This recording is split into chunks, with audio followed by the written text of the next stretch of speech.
Think of it as a supplemental resource where places you can upload your courses that are also going to pay you, for a lot of the same courses that you plan on uploading to Udemy, so you might as well do it. Now, there are some things to keep in mind, some important factors here on the platform. It is different than Udemy in a couple different ways, and we're going to talk about them specifically here. So what can you upload to Skillshare that's different than Udemy? What are the differences in what you can upload? Well, Udemy specifically, you can upload practically anything. Now, that is within reason. Use your best judgment. You don't want to upload anything that's like illegal or, anything like that, anything that's controversial. You should probably stay away from. I don't specifically know if anything in their terms of service is, against that, but it's just, why would you fight an uphill battle? Why would you do that to your account if you don't have to? So you can get away with a lot on Udemy.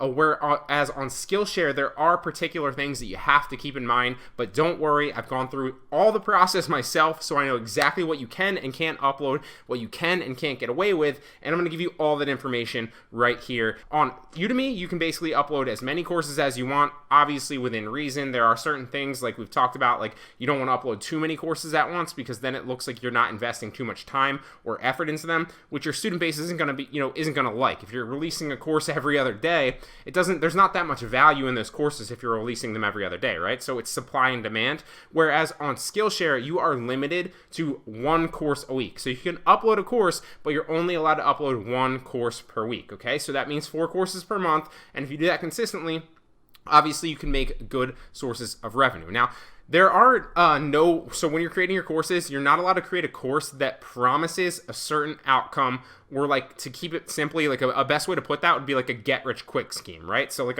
anything like that, use your judgment, use your brain. To give you 2 examples of what you can and can't do, and it's okay if, I'm keeping it broad, I'm doing that for a reason here. So 2 examples of things that would not be allowed on the platform, right, are how to become a millionaire in just 1 year. Although you could probably upload that to Udemy if that was your course, right? Or another thing would be like how to make $100 a day on YouTube, right? Or how to make $100 a day with Instagram. You cannot upload a course like that to Skillshare, because that promises a financial outcome, and that's something you want to stay away from. Now, another thing that you want to stay away from is, I didn't actually put it on here, but it's paid and free. What do I mean by that? Well, it can't be paid and free on both platforms. So if you upload a course to Udemy, it can't be, and it's paid, right? You can't you can't upload it free on Skillshare, and vice versa. So if you upload a course and it's free on Udemy, you can't charge for it and make it a premium course on Skillshare. It has to be both the same. They both have to be free, or they both have to be paid. And another example of this is one that I see across the board, where I've seen other instructors get in trouble as well, is if, like, you're doing YouTube, which is the next module we'll move into. If you are creating content and you want to monetize your content in the form of passive income, like this course is going to teach you, right?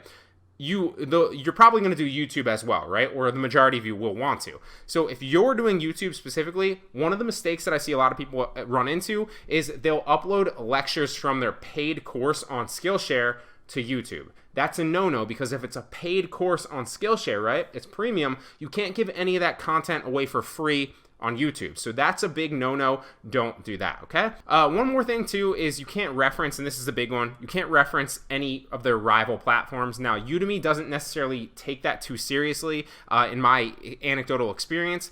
That said, Skillshare does, okay? So if you upload a course to Skillshare, and a lot of you might be repurposing content for Skillshare, so if you have 10 Udemy courses, right, or you're creating Udemy courses, well, then common sense would tell you also upload that course to Skillshare, right? That makes a lot of sense. But you can't just upload a course that's a Udemy course, or a YouTube video or whatever it is, to Skillshare. You have to make sure that it doesn't reference any other platforms, especially other competitor platforms. So if you upload a course to Udemy, for example, and you start referencing Udemy as the platform, or anything on Udemy, like, oh, message me message me on the platform or something like that, or whatever. Well, you can't do that on Skillshare, right? So you have to edit. If you're going to repurpose that content, you have to edit those parts out in obviously in Premiere Pro or Shotcut or whatever it is that you're using, iMovie, whatever. What's the other one? I wanted to say Shotcut again. Whatever the Final Cut Pro, that's the other one. So that's the main takeaway, right? Don't reference any other rival platforms. So obviously you're talking about Udemy. You can probably say YouTube. I wouldn't consider that a rival platform, but in other ones like Pluralsight, even like your Teachables, your Kajabis, your Thinkifics, none of that. Keep those words out of Skillshare courses, right? So there's also differences on the platforms on how they pay, right? So with Skillshare, it's a revenue share, okay? So whereas Udemy, you're selling your courses, right? So just like anything, you're selling one-off sales for courses. So you might sell a course on Udemy for $10. You might sell a course on Udemy for $50. Whatever it is, on Skillshare, you're not selling your courses, okay? So people can watch free Skillshare courses, and they can also sign up for the premium service, and then they can watch the premium courses. So somebody that has a free Skillshare trial, or a free Skillshare membership, can't watch any of the premium courses, right? They have to pay for the premium service, and they pay Skillshare for that privilege to watch all the courses on the premium service. It's very, very different. So you get paid with a revenue share. You're not actually selling your courses. So if you're uploading, and you also want to upload free courses as well, and premium courses, because just like Udemy, you want to use those free courses as a lead magnet, kind of, to get people in, so free people can find you, and then they can pay for your content once they know who you are and they like it, right? So use it as a lead magnet. So what do I mean by revenue share? Well, put simply, a revenue share is just basically like you're sharing a portion of what Skillshare is paying out compared to other instructors on the Skillshare platform that are, pretty similar to you, right? So there might be an instructor that gets a lot of watch time. So think getting paid based on watch time, like you see here on the first bullet point. So you're going to get paid based on your watch time. So if you're accumulating, to give you an example, like 1,000, minutes of watch time over the month, right? Well, you're going to get paid in reference and in conjunction with somebody else that's earning about that, or basically having students or other people watch about 1,000 minutes of watch time. So if they pay, I think it's I go over this in another future lecture. I remember actually talking specifically about it. But basically, let's put it simply: if Skillshare collects $40 million, right, and they elect to pay out $30 million of that $40 million because they're going to keep a cut for themselves, to their instructors, right? Well, you're going to get a revenue share based on where you are compared to the other instructors on the platform for that $30 million, right? So let's go through some examples.